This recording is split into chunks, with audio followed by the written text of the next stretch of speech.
tous, bienvenue à l'église Bordeaux République. Nous sommes tellement contents d'être avec vous ce matin pour fêter la Pâque ensemble. Est-ce qu'on peut entendre encore une acclamation pour Jésus? Merci Seigneur pour ces instants, vraiment merci énormément mon Dieu.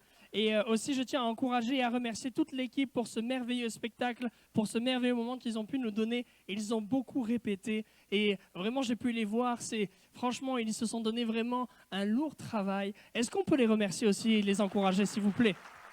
Merci pour ce qu'ils nous ont donné ce matin. J'aimerais reprendre du coup le premier chant qui a été chanté et même vous poser cette question, c'est « Connais-tu ce Jésus ?» Et j'aimerais aussi la poser aux enfants qui sont là. J'ai vu qu'il y avait des enfants aussi. « Connais-tu ce Jésus ?» Alors peut-être qu'il y en a parmi vous qui se demandent et qui se disent « Mais comment ça, connais-tu ce Jésus ?» Est-ce qu'il y a plusieurs Jésus?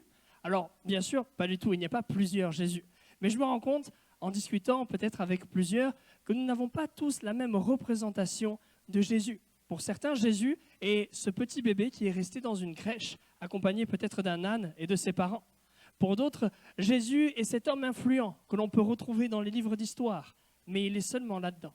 Pour d'autres, Jésus, eh bien, on le croise quand on va rendre visite à ses parents ou à ses grands-parents parce qu'ils ont une croix avec Jésus dessus. Et pour d'autres, Jésus est un personnage de fiction. Mais j'aimerais vous parler de ce Jésus, celui de la Bible. Le Jésus qu'on a voulu justement vous présenter en première partie. Et celui qui peut vous faire vivre une expérience. Je ne sais pas comment vous êtes venus ce matin, si vous avez reçu un prospectus. Mais le titre de notre rencontre ce matin, c'est Pâques, l'expérience. Parce que nous voulons que chacun d'entre vous, vous puissiez ressortir de ce lieu avec une expérience avec Jésus. Et ça, j'ai envie de dire, du plus petit jusqu'au plus grand. Avant d'aller plus loin, j'aimerais vous rappeler le lien qu'il y a entre Jésus et la Pâque.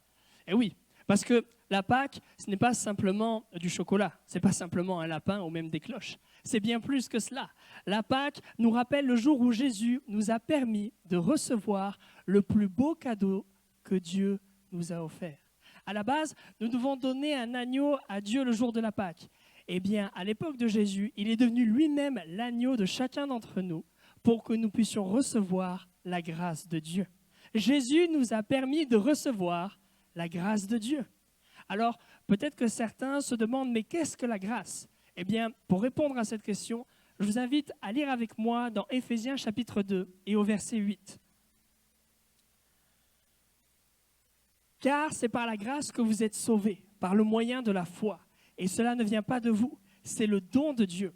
Ce n'est point par les œuvres, afin que personne ne se glorifie. » Pour illustrer la grâce, j'aimerais vous parler d'un personnage qui est plutôt connu dans la parole de Dieu. C'est le personnage de Zachée. Zachée, pourquoi Zachée? Eh bien, j'ai envie de vous dire, nous pouvons vivre un petit peu ce que lui, il a vécu à notre échelle aujourd'hui. Et même, ce que j'aime beaucoup avec son histoire, c'est qu'il a pratiquement vécu littéralement ce verset dans Apocalypse chapitre 3, verset 20. « Voici, je me tiens à la porte et je frappe. Si quelqu'un entend ma voix et ouvre la porte, j'entrerai chez lui, je souperai avec lui et lui avec moi. » Revenons sur Zachée. Qui connaît Zachée? Les enfants, vous connaissez Zachée? Non, il y a des gens qui disent, il y en a qui disent oui, c'est bien. Donc, Zachée était un collecteur d'impôts.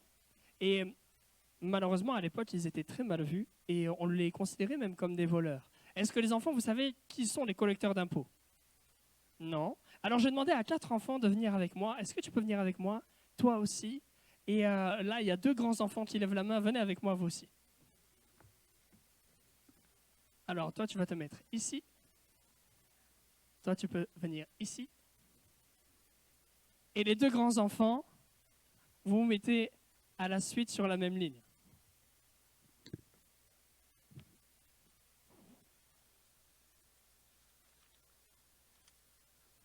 Alors, comment ça se passait? Ils avaient tous un petit peu d'argent. Prends-en un petit peu. Toi aussi. Toi aussi. Toi, tu as tout pris, toi.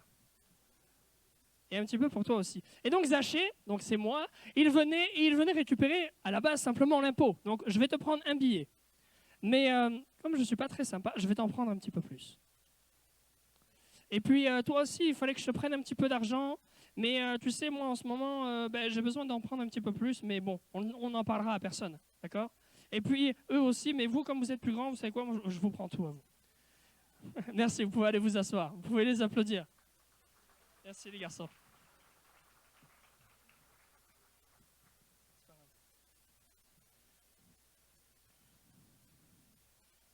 Voilà ce qu'était Zachée. C'était un voleur. Il profitait de sa position pour voler de l'argent. Et ce qui est intéressant, c'est qu'un jour, il a appris que Jésus passait en ville. Alors, il a voulu connaître ce Jésus. Mais la Bible nous apprend quelque chose, c'est que cet homme était petit. Alors, il s'est hissé en haut d'un sycomore pour apercevoir Jésus. Et quand Jésus est passé à sa hauteur, justement, il lui a dit, « Zachée, dépêche-toi de descendre, il faut que je demeure chez toi. » Et Zachée descend, le fait entrer chez lui, et là, personne ne comprend. Mais pourquoi Jésus va manger chez un voleur? Pourquoi Jésus, justement, va manger chez Zachée? Et on ne sait pas exactement ce qui s'est passé lors de ce repas, mais on sait que Zachée va dire ceci. « Voici, Seigneur, je donne aux pauvres la moitié de mes biens. Et si j'ai fait tort de quelque chose à quelqu'un, je lui rends le quadruple. » Et Jésus conclura avec ces paroles, « Le salut est entré dans cette maison. » Peut-être que ce matin, il y a des personnes parmi nous qui sont comme Zachée. Alors, pardon, vous n'êtes pas des voleurs. Et je dis encore moins que les collecteurs d'impôts d'aujourd'hui nous volent de l'argent. D'accord?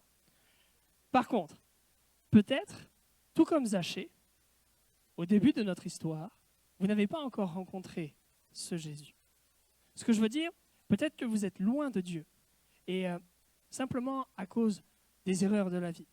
Peut-être à cause de vos choix, vous avez décidé de ne pas lui donner d'importance. Peut-être à cause de votre croyance, parce que vous avez une autre religion ou un autre courant de pensée. Ou alors à cause de votre éducation, parce que depuis votre tendre enfance, on vous a dit « Dieu n'existe pas ». Et aujourd'hui, vous êtes loin de Dieu. Vous savez, toutes ces choses qui nous éloignent de Dieu, on l'appelle le péché. Et tout à l'heure, nous avons lu dans notre passage que la foi sauve.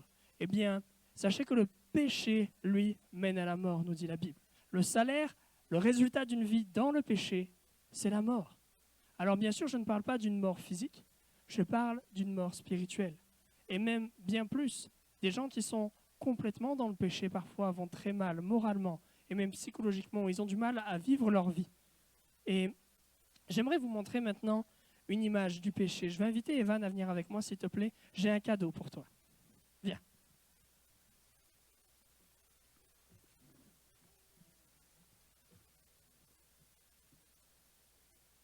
J'ai entendu des « oh ». Et là, et tous les autres enfants qui sont venus au début, ils se disent « mince, j'aurais dû attendre ». Alors, parfois, le péché, eh bien, ça a l'air délicieux. Et c'est beau au regard. Mais tiens, je t'invite à l'ouvrir. Est-ce que tu peux l'ouvrir? Azaël, si tu veux, tu peux l'aider.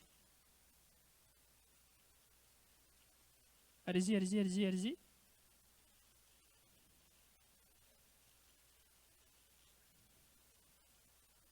Montrez ce qu'il y a à l'intérieur.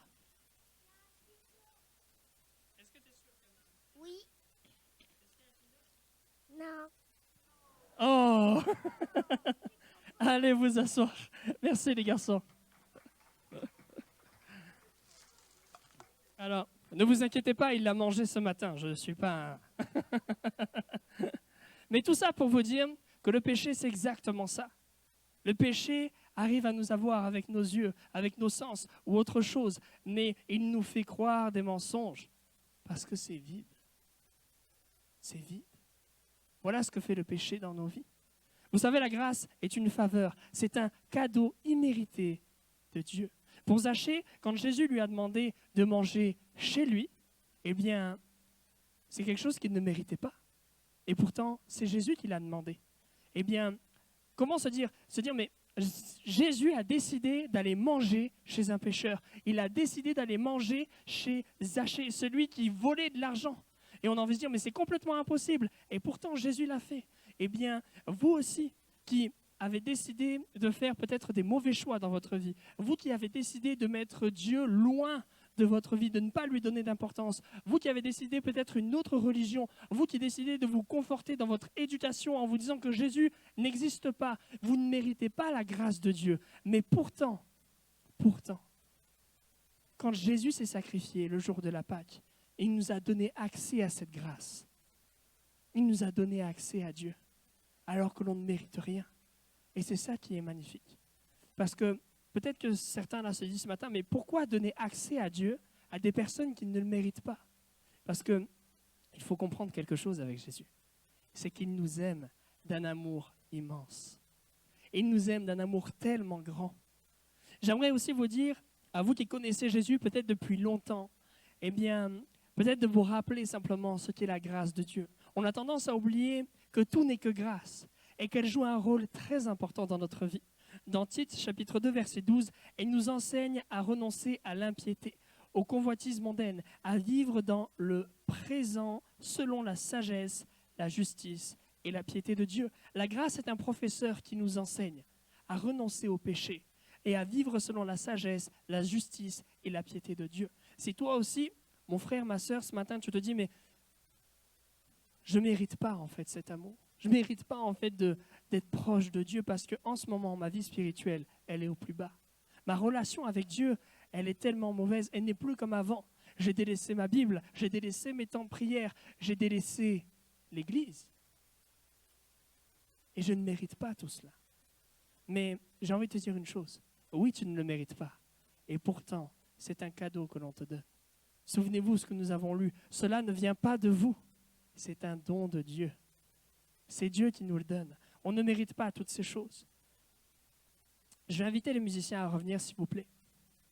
J'aimerais terminer en vous parlant de cette partie de notre lecture du début, car c'est par la grâce que vous êtes sauvés par le moyen de la foi. Qu'est-ce que le salut? Eh bien, la Pâque nous rappelle le tout premier sacrifice qui a sauvé des vies. Alors que le peuple de Dieu était esclave en Égypte, Dieu a envoyé la mort sur ce pays, mais pour que son peuple ne soit pas touché, il demanda à ce que l'on sacrifie un agneau mâle, âgé d'1 an, sans défaut, que l'on prenne de son sang, que l'on en mette sur les 2 poteaux, sur les linteaux de la porte, pour que quand la mort passe dans le pays, elle passe par-dessus le sang. Et c'est là où on arrive justement au mot Pâques. Parce que la Pâque, en hébreu, se dit Pessar. Pessar, passer par-dessus. Et c'est là où on comprend toutes ces choses. Et pour toi, aujourd'hui, Jésus a fait exactement la même chose. Tout à l'heure, ils l'ont chanté. Tout à l'heure, ils nous l'ont même imagé. Jésus est mort sur une croix. Son sang a été versé pour chacun d'entre nous le jour de la Pâque. Il est devenu cet agneau pour chacun d'entre nous. Et grâce à ce sang merveilleux qui a été justement laissé pour nous, eh bien, la mort du péché passe par-dessus nous. La mort du péché passe par-dessus toi. Et pour cela, il te faut 2 choses. Il faut que tu y crois. Pour être sauvé, il faut justement croire en ces choses-là. Il faut mettre ta foi en Jésus. Et ensuite, il faut demander pardon pour tes péchés. Demander pardon pour tout ce temps d'éloignement. Demander pardon pour tout ce temps où tu as décidé de rejeter Jésus, de rejeter ce Jésus, celui de la Bible. J'aimerais terminer avec un témoignage. Le témoignage d'une femme qui, j'ai envie de dire, s'est fait avoir par les mirages de la vie. C'est une femme qui est née dans une famille catholique. Elle allait à l'église par automatisme, elle dira. Elle avait souvent même l'habitude de dire je n'ai pas de relation avec Dieu, mais c'est une habitude pour moi d'aller à l'église. À l'âge de 13-14 ans, elle arrête d'aller à l'église parce qu'elle rentre dans une école de danse semi-professionnelle qui lui prend beaucoup de temps. À l'âge de 17 ans, elle continue justement son activité et son prof de danse commence à lui parler de certaines choses. Commence à lui parler d'énergie, de chakra et de toutes ces choses qui apparemment pourraient lui donner un bien-être. Parce qu'elle cherchait une chose, c'est la paix. Elle voulait aller mieux. Alors, elle commence à aller voir beaucoup de personnes pour lui parler de son futur, parce qu'elle avait une obsession pour son futur. Elle va aller voir des personnes qui vont lui présenter des cartes de tarot, elle va aller voir des personnes qui font de la numérologie, et elle pensait que c'était la vérité. Elle pensait que c'était la vérité. Elle croyait en toutes ces choses, en tous ces mensonges. Puis, elle pousse ses rendez-vous encore plus loin. Elle va voir des personnes qui ont des pseudo-pouvoirs. Elle dira dans son témoignage qu'elle est allée voir même une personne qui se dit être une chirurgienne de l'âme. Elle allait la voir, elle faisait des gestes bizarres sur son corps. Et elle se disait, mais je suis sûre que ça peut me donner du bien. Je suis sûre que j'irai mieux avec ça. Et elle dira elle-même que ça ne changeait rien à sa vie. Mais par contre, elle se mentait à elle-même. Elle se dit, mais là aujourd'hui ça va mieux, donc c'est que ça marche. Et donc elle continue à mettre de l'argent, énormément d'argent dans toutes ces choses qui n'étaient que des mirages et des mensonges. Et un jour, un de ses collègues de travail lui dit, moi en ce moment je ne vais pas très bien et on m'a invité à quelque chose, je ne sais pas exactement ce que c'est, mais je vais y aller et je vais t'en parler un petit peu plus tard. Je ne sais pas exactement ce que c'est. Et donc elle se dit, ok, pas de souci. Et le jour même, c'était un dimanche, il l'appelle et il lui dit, mais c'était extraordinaire. Il y avait des chants, il y avait de la musique qui parlait d'un Dieu, qui parlait de Jésus. Ensuite, il y a un homme qui est venu et qui a apporté un message. C'était extraordinaire, ça a touché mon cœur. Je vais tellement mieux. Et elle se dit, waouh, c'est super. Et il lui dit, est-ce que tu peux venir avec moi? Et elle se dit, bon, moi, j'en ai pas vraiment besoin parce que moi, j'ai tous mes guérisseurs et tout ça de mon côté, mais je vais y aller pour lui parce que lui, je sais qu'il va pas très bien. Et le dimanche qui suit, elle se rend à l'église. Et là, une révélation. Elle vit son expérience. Et là, elle comprend que Jésus est présent, que Jésus est vivant. Alors, malheureusement, elle va pendant un temps continuer à aller justement voir ses guérisseurs. Et j'ai même oublié une étape, à un moment donné, elle est entrée dans le bouddhisme, où elle continue à aller dans des temples, des choses comme ça. Et puis un jour, elle s'est posé une question, elle s'est dit, mais je ne peux pas continuer à faire les deux en même temps. Je ne peux pas aller à l'église, aller au temple bouddhiste, parce que je me rends compte qu'en plus, ça ne va pas.